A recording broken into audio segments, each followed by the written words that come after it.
నృకరంక రుండమాలెన్నడో కాని. ఆయన ఏదో మెడలో ఎప్పుడూ కూడా పుర్రెల మాల ఒకటి వేసుకుంటాడు. పునుకల పేరు కంఠమున భూరి భుజంగము భూషణంబుగా అనయము భస్మధారణము అద్రి నివాసము మేరువిల్లుగా అనువుగ దంతి చర్మమును హస్తములందు కపాల శూలముల్ పడివడిదాల్తు శంకర కృపావరు రూపమును ఆశ్రయించదన్నంటారు. ఎందుకు మెడలో పుర్రెల మాల? ఆయనకేమో బంగారం గొలిసిచ్చేవాళ్ళు లేరా? అసలు బంగారమే శివవీర్యం అయినప్పుడు ఎందుకు అలా వేసుకుంటాడు అంటే బ్రహ్మమస్తకావలీ నిబద్ధతే నమశివాయ అంటారు. మొట్టమొదట బ్రహ్మగారిని సృష్టించి ఈ సృష్టిని చెయ్యమని వేదాలిచ్చాడు. ఆ బ్రహ్మగారి తలకాయ కూడా బొత్తిగా రుద్రభూమిలో పడిపోతే బాగుండదని బ్రహ్మగారు పడిపోయినప్పుడు ఆయన పుర్రె తీసి తలపకి చుట్టి మెళ్ళో వేసుకున్నాడు. అలాంటి బ్రహ్మల యొక్క పుర్రెలు ఎన్నో అయిపోయి పెద్ద మాలైపోయింది. అంటే ఇంతమంది బ్రహ్మలు వెళ్ళిపోయారు, ఆయన మాత్రం అలాగే ఉన్నాడు. శాశ్వతుడు, నిత్యుడు, నిరంజనుడు, కాలాతీతుడు అని చెప్పడానికి ఆయన మెడలో ఉన్నటువంటి పుర్రెల మాల నిదర్శనం. నృకరంక రుండమాలెన్నడో కాని. ఆ దక్షారామ క్షేత్రంలో మాత్రం పుర్రెల మాలలు వేసుకోవట్లేదు. పుర్రెల మాలలు వేసుకోకుండా దానికి బదులుగా మెడలో ఎప్పుడూ కూడా మంచి తారహారంబు నిత్యము ధరించు, ముత్యాలహారాలు, పూలదండలు ఇలాంటివన్నీ కూడా మెడలో వేసుకుంటాట. కాట నడిచెక్కి ఎన్నడో కాని. సాధారణంగా శివుడు ఎక్కడ ఉంటాడు అని అడిగారు అనుకోండి, శ్మశానంలో ఉంటాడు అంటారు. శ్మశానంలో ఉంటాడు అన్న మాటని జాగ్రత్తగా అర్థం చేసుకోవాలి. నిజానికి ఆయనకి శ్మశానంలో ఉండవలసిన అగత్యమే లేదు. అనుశాసనిక పర్వంలో భారతంలో పార్వతీదేవి అడిగింది, శంకర బ్రహ్మాండమైన కైలాసం ఉంది, ఎందుకండి అక్కడ ఉంటారు మీరు శ్మశానంలో అని. అయ్యో 2 కారణాలకు ఉంటాను పార్వతి. నేను అక్కడ ఉండకపోతే పిశాచాలు మొదలైనటువంటి ఉగ్రభూతాలు ఇళ్లల్లోకి చొరబడిపోతాయి. చొరబడిపోయి దైవారాధన చెయ్యనివ్వవు, మనుష్యుల్ని బాధపడతాయి. ఆ బాధ పెట్టకుండా మనుష్యుల్ని ప్రశాంతంగా బతకనివ్వడం కోసమని నేను శ్మశానంలో ఉండి తాండవం చేస్తూ ఉంటాను. అవి నా తాండవం చూస్తూ అక్కడ కూర్చుంటాయి. అక్కడ కూర్చుంటే ఇక్కడ వీళ్ళు సుఖంగా ఉంటారు. అదే పనిగా ఆయన్ని పట్టుకుని శ్మశానమాసి అని తిట్టారనుకోండి, ఏదో ఒకనాడు ఆయనకి ఒళ్ళు మండి నేను వదిలేసి మీలా మేడలో ఉంటానని చెప్పి వచ్చేసాడంటే అవన్నీ వచ్చి మీద అడిపోతాయి. ఆయన అక్కడుండి మన ఇక్కడ ప్రశాంతంగా ఉండనిస్తున్నాడు. అందుకున్నాను పార్వతి. 2 బతికున్నంత కాలం నా వాళ్ళు నాకు ఎంతుంది అంతుంది, అది చదివాను ఇది చదివాను, ఆ ఉద్యోగం ఈ ఉద్యోగం అంటాడు. శరీరం పడిపోయి కట్టెలలో కాలిపోయి జీవుడు ఒక్కడు లేచి నిలబడిన తరువాత చీకటి పడేసరికి అక్కడ ఉండేవాడు ఎవరు ఉండడు. అప్పుడు భయపడుతూ ఉంటే నేను ఉన్నానురా అని ఓదార్చడానికి అక్కడ నిలబడతానని. కాబట్టి కాట నడిచెక్కి ఎన్నడో కాని దక్షవాటిక స్వర్ణ సౌధముల మీద. ఆయన శ్మశానవాటికలో ఎప్పుడో కాని ఓసారి అలా వెళ్ళి రాట్ట. మరి ఎక్కడుంటాడు దక్షారామంలో అంటే స్వర్ణ సౌధముల మీద, కింద అంతరాలయంలో ఉండట. అందుకే మేడ మీద ఉంటాడు. మెట్లెక్కి పైకెక్కాలి. పైకెక్కితే పైన ఉన్నటువంటి ఆలయంలో శివలింగానికి అభిషేకాలు జరుగుతుంటాయి. కాబట్టి కాట నడిచెక్కి ఎన్నడో కాని దక్షవాటిక స్వర్ణ సౌధముల మీద పిశాచులనెన్నడో కాని ఇందు ముకులను ఎల్లకాలంబు తలచు భీమేశ్వరుండు. ఆయన సాధారణంగా శంకరుడు పిశాచాది ప్రమదగణాలన్నింటినీ కూడా దగ్గర పెట్టుకుంటూ ఉంటాడు. అయితే మీరు ఒక ప్రశ్న వెయ్యొచ్చు, ఎందుకండి అలా పెట్టుకోవడం అని. నాకు 10 మంది కొడుకులు ఉన్నారనుకోండి, అందులో 3 ఐఏఎస్లు అనుకోండి, 3 ఐఏఎస్లు, 4 డాక్టర్లు, 2 ఐపీఎస్లు, ఒకడు పెద్ద జేబు దొంగ ఉన్నాడు అనుకోండి. నా షష్ఠి పూర్తికి ఐఏఎస్ఎల్ని ఐపీఎస్ఎల్ని డాక్టర్లని పిలుస్తానా, జేబు దొంగని కూడా పిలుస్తానా? వాడు జేబు దొంగ అయినా నా కొడుకు. అందుకని వాణ్ణి పిలిచి, ఒరే నాయనా నా షష్ఠి పూర్తిరా, బంధువులందరూ వస్తారా, నీ విద్య ఇక్కడ ప్రదర్శించకరా, పరువు పోతుందిరా, నువ్వు ఇలా కూర్చో, ఇక్కడ ఉండు నా దగ్గరే అని. కొడుకు కాబట్టి బయటికి వెడితే ఏం చేస్తాడు అని దగ్గర కూర్చోపెట్టుకుని వాడి వలన లోకమునకు అపకారం లేకుండా ఉత్సవం పూర్తయ్యేట్టు చూస్తాను. 10 మంది కొడుకులున్న తండ్రికి జేబు దొంగ కూడా తన కొడుకే అయితే షష్ఠి పూర్తికి పిలిచినప్పుడు లోకములన్నిటికీ ఆయన తండ్రి అయినప్పుడు పిశాచాలు నీ దగ్గరికి రానివ్వనంటే మరి ఎవరి దగ్గరికి చేర్చుకోవాలి? అందుకే పిశాచాల్ని కూడా దగ్గరే పెట్టుకుంటాడు. పిశాచాలు ఆయన దగ్గరే ఉంటాయి, వశిష్ఠాది మహర్షులు ఆయన దగ్గరే ఉంటారు. కాబట్టి ఎన్నడో పిశాచుల కాని ఇందుముఖులను ఎల్లకాలంబు తలచు భీమేశ్వరుండు. భీమనాథుడు పిశాచాల్ని దగ్గర పెట్టుకోట దక్షారామంలో. ఆయన చుట్టూ ఎవరుంటారో తెలుసా? రంభాది అప్సరసలు మొదలైనటువంటి వాళ్ళు నాట్యం చేస్తూ నిండు బేరోలగంలో ఆయన సంతోష పెడుతూ ఉంటారట. చంద్రముఖుల్లాంటి వాళ్ళందరినీ కూడా అప్సరసలు వాళ్ళ మధ్య కాలక్షేపం చేస్తూ మహాభోగిగా ఉంటాయట. అన్నిటికన్నా పరమాద్భుతమైన విషయం ఏమిటో తెలుసా? దక్షారామంలో ఏకాదశి నాడు అర్ధరాత్రి వేళ నిశ్శబ్దంగా అర్చకులు దక్షారామంలో అంతరాలయంలోకి వెళ్ళేటటువంటి ఆచారం ఒకటి ఉండేది. వెళ్ళి చప్పుడు అవ్వకుండా తలుపు తీసి పక్కన ఉన్నటువంటి అమ్మవారికి అయ్యవారికి ఏకాంత సేవ అయిపోయిందిగా, అందుకని జాగ్రత్తగా ఆ అయ్యవారిని ఒక్కడిని పక్కన ఏ భృంగిరిటి లాంటి వాడి ఉత్సవ విగ్రహాన్నో పెట్టుకుని ఆయన్ని తీసుకుని మెల్లిగా మెట్లు దిగి తలుపులేసేసి కిందన ఉన్నటువంటి మాణిక్యాంబ గుడిలోకి తీసుకెడతారు. అంటే వేశ్యవాడకి వెళ్ళాడని గుర్తు. అక్కడ ఉంచి ఇంకా తెల్లవారక ముందే నిశ్శబ్దంగా అర్చకులు మళ్ళీ భృంగిరిటిని పరమశివుడి యొక్క ఉత్సవమూర్తిని తీసుకుని మెట్లెక్కి అక్కడ అమ్మవారు నిద్ర లేవకముందే అంతరాలయంలోకి చేర్చేసి తలుపేసి వచ్చేస్తారట. అంటే ఎందుకు అలా జరుగుతుంది అంటే హద్దులేని భోగం అనుభవిస్తారట అక్కడ. నిజానికి మాణిక్యాంబ ఎవరు? ఆయన ఇల్లాలే. లోకంలో ఆయనకి చెందని వాళ్ళెవరున్నారు? కానీ ఆయనట దక్షారామంలో ఎంత భోగం అనుభవిస్తాడు అన్నదానికి హద్దు లేదు. అందుకే దక్షారామంలో భీమనాథుణ్ణి సేవించిన వాడికి కూడా ఎంత భోగం ఇవ్వగలడు అన్నదానికి హద్దు లేదు. ఎటువంటి కోర్కె అయినా, ఎంత పాపం అడ్డొచ్చి అవసరం తీరనిదైనా దక్షారామంలో తీరుస్తాడంటారు. అందుకు భోగమోక్ష నివాసంబు దక్షవాటి. ఇక భూమండలంలో ఇక అటువంటి క్షేత్రం లేదు అనడానికి కారణం పిశాచులనెన్నడో కాని ఇందుముఖులను ఎల్లకాలంబు తలచు భీమేశ్వరుండు. ఎప్పుడు ఇందుముఖులను తలుస్తూ ఆ పైన ఆ రాచ మేడలో నివాసం ఉంటూ ఉంటాడు. చిత్రం ఏమిటంటే పైకి కనపడి కొన్ని, కనపడక కొన్ని కోట్ల సంఖ్యలో తీర్థములు దక్షారామ క్షేత్రంలో పరమేశ్వరుణ్ణి సేవిస్తూ ఉంటాయి. గూఢములు నిగూఢములు గూఢాగూఢంబులకుచు కూటుల సంఖ్యన్. కోట్ల సంఖ్యలో గూఢంగా కనపడకుండా, నిగూఢంగా అసలు కనపడకుండా, కనపడుతూ రకరకాలుగా అనేకమైనటువంటి తీర్థములు దక్షారామంలో ఉండేటటువంటి భీమనాథుణ్ణి సేవించడానికి వస్తుంటాయి. ఎందరో దేవతలు దక్షారామ క్షేత్రానికి వచ్చి ఆ భీమనాథుణ్ణి సేవిస్తూనే ఉంటారు.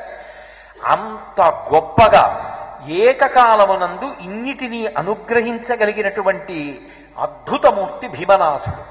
భీమనాథ క్షేత్రానికి ఉండేటటువంటి ఇంకొక గొప్ప విశేషం ఏమిటంటే అక్కడ క్షేత్రపాలకులు లక్ష్మీనారాయణుడు. శివ కేశవ అభేదంగా, అసలు శివుడొకడు కేశవుడొకడు అనేటటువంటి సిద్ధాంతం లేకుండా ఇద్దరూ ఒకటే సుమా అని చెప్పే విధంగా పరమశివుని యొక్క క్షేత్రానికి, దక్షారామ క్షేత్రానికి లక్ష్మీనారాయణులు క్షేత్రపాలకులై ఉన్నటువంటి క్షేత్రం ఆ క్షేత్రమే. అంతేకాదు దక్షారామ క్షేత్రంలో ఒక విశేషం ఉన్నది. మీరు దక్షారామం లోపలికి వెళ్ళేటప్పుడు కానీ, దక్షారామ క్షేత్రంలోంచి బయటికి వచ్చేసేటప్పుడు కానీ ప్రధాన గడప ఉంటుంది. ఆ గడప పక్కన ఒక అరుగు ఉంటుంది. ఆ అరుగు మీద కూర్చుని ఒకసారి ఇలా గడప మీదకి తలెత్తి పైకి చూశారనుకోండి, పైకి చూస్తే ఒక అద్భుతమైనటువంటి సన్నివేశం కనపడుతుంది. మధ్యలో శంకరుడు పార్వతీదేవితో కలిసి కొలువై ఉంటాడు. 8 దిక్కుల, ఏ దిక్కున ఎవరుంటారని చెప్తామో వాళ్ళు ఆ 8 దిక్కుల శంకరుణ్ణి సేవిస్తూ ఉంటారు. తూర్పున ఇంద్రుడు ఉంటాడు, ఆగ్నేయంలో అగ్నిహోత్రుడు ఉంటాడు, దక్షిణాన యమధర్మరాజు ఉంటాడు, నైరుతిలో రాక్షస ప్రభు ఉంటాడు, పశ్చిమాన వరుణుడు ఉంటాడు, వాయువ్యాన వాయుదేవుడు ఉంటాడు, ఉత్తరాన కుబేరుడు ఉంటాడు, ఈశానమున ఈశానుడు ఉంటాడు. ఉండి యనమండుగురు కూడా చామరం వేసి శంకరుణ్ణి సేవిస్తూ ఉంటారు. సేవిస్తూ ఉండగా పైన పార్వతీ సహితుడై పరమశివుడు కూర్చుని ఉంటాడు. దాని కింద ఒక్కసారి కూర్చుని పైకి తలెత్తి ఆ ద్వారానికి ఉన్నటువంటి ఆ అమరిక వైపు తిరిగి ఒక్క నమస్కారం చేసినంత మాత్రం చేత దక్షారామంలో అష్టదిక్పాలకుల యొక్క అనుగ్రహం కూడా కలుగుతుంది. వాళ్ళు శంకరుడి యొక్క సేవ చేస్తూ ఉంటారు కాబట్టి యమధర్మరాజు గారి యొక్క అనుగ్రహం దగ్గర నుంచి కుబేరుడు, వాయువు, అగ్ని వీళ్ళందరి యొక్క అనుగ్రహాన్ని పొందడానికి దక్షారామ క్షేత్ర దర్శనం అంత గొప్పదిగా లోకంలో చెప్తారు. అంత గొప్ప అమరిక కలిగినటువంటి క్షేత్రం దక్షారామ క్షేత్రం. దక్షారామ క్షేత్రం లోపలికి ప్రవేశిస్తూ ఇందాకనే చెప్పినటువంటి గడప దాటడానికి ప్రయత్నం చేసేటప్పుడే ఎడంచేతి వైపు పరమాద్భుతమైనటువంటి రీతిలో డుంఠి గణపతి కనపడతారు. కాశీపట్టణంలో డుంఠి గణపతి ఎలా ఉంటాడో మళ్ళీ అలా డుంఠి గణపతి కొలువయ్యున్నటువంటి క్షేత్రం దక్షారామ క్షేత్రం.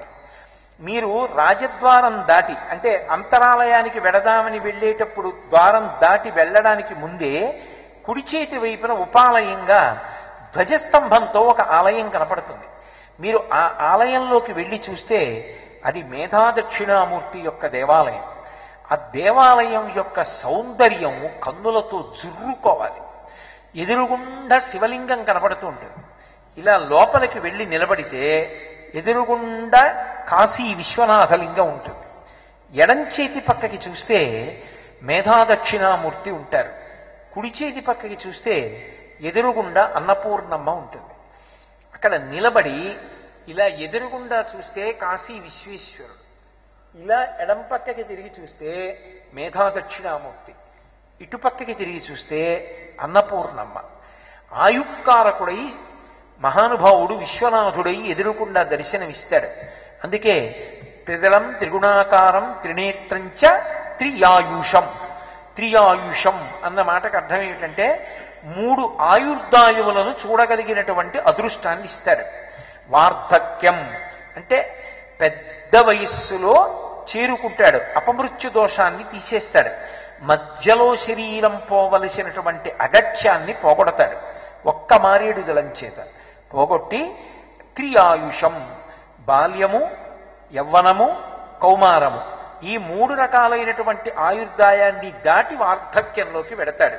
అంటే దీర్ఘాయుష్మంతుడై కలియుగంలో 100 సంవత్సరములు బ్రతకమని ఆశీర్వచనం కనుక 100 సంవత్సరముల ఆయుర్దాయాన్ని పొంది భిన్నమైనటువంటి రీతిలో శరీరం విడిచిపెట్టవలసిన అవసరం లేకుండా అపమృత్యు దోషాన్ని తొలగించేటటువంటి రీతిలో మారేడు దళముల చేత పూజింపబడేటటువంటి విశ్వనాథ లింగము ఎదురుగుండా కనపడుతూ ఉంటుంది.